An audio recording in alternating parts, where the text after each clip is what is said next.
zasilanie, to on umie, wiesz, bo to jest za długi przewód. Tak.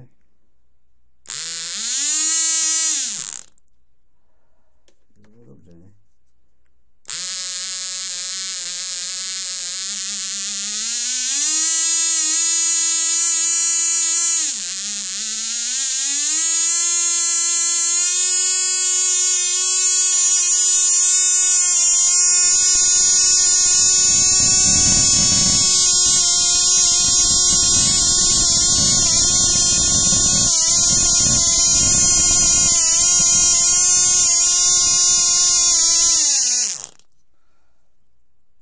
Dobra.